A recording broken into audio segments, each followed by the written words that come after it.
सन 2024-25चा संच मान्यतेबाबत मुंबई उच्च न्यायालयाने राखून ठेवलेला निकाल आज प्रसिद्ध झाला आहे.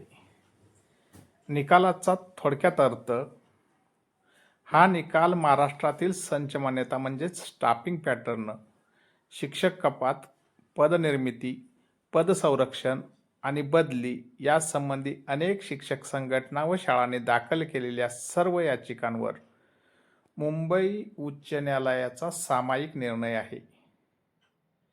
थोडक्यात कोर्टाने काय म्हटले? 1. सरकारचा 15 मार्च 2024चा शासन निर्णय, ज्यामध्ये नवीन शिक्षक पदांचे नियम, वर्गनिहाय विद्यार्थी संख्या आणि शिक्षक कपात यांचा समावेश आहे.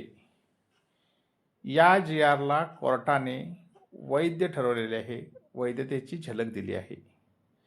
म्हणजेच हा GR RTE कायद्याला विरोधात नाही असे कोर्टाने नमूद केले आहे.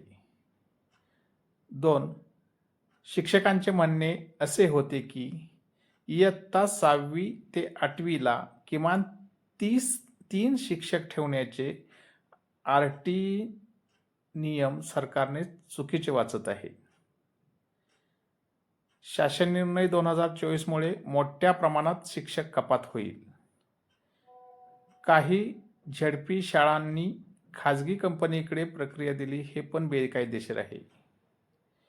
यावर कोर्ट म्हणाले की RTE हा मुख्य उद्देश विद्यार्थ्यांचा हक्क आहे, शिक्षकांचा नाही. 3. प्युपिल टीचर रेशिओ PTR बिघडणार नाही असे सरकारने कोर्टाला सांगितले.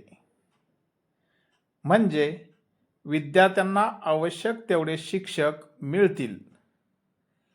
कधी आवश्यक असेल तर जवळच्या शाळेतून शिक्षकांची रोटेशनने मदत घेतली जाईल, असे शासनाने कोर्टात सांगितले. कोर्टाने असेही नमूद केले की शिक्षक कपात झाल्यावरही कोणालाही सेवेतून काढून टाकले जाणार नाही. गरजेनुसार त्या शिक्षकांना इतर शाळेत पुनर्नियोजित रिडिप्लॉयमेंट करता येईल. 5. शिक्षकांची बदली व कपात शैक्षणिक वर्षाच्या मधोमध न करता नियोजित पद्धतीने करावी, अशी ही चर्चा झाली. अगदी छोटा सारांश. थोडक्यात या निकालाचा अर्थ असा: सरकारचा 2024चा नवीन संच मान्यतेचा शासन निर्णय कायदेशीर असल्याचे कोर्टाने मान्य केले. RTE कायद्याचे उल्लंघन होत नाही, विद्यार्थ्यांचा हक्क प्रथम आहे, हे कोर्टाने मान्य केले.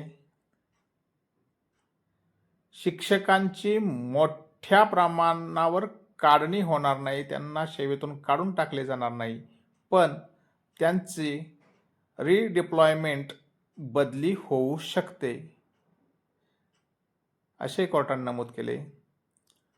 जुने पदसंरक्षण प्रोटेक्टेड पोस्ट विद्यार्थ्यांची संख्या कमी झाली तर टिकणार नाही, हेही कोर्टाने नमूद केले.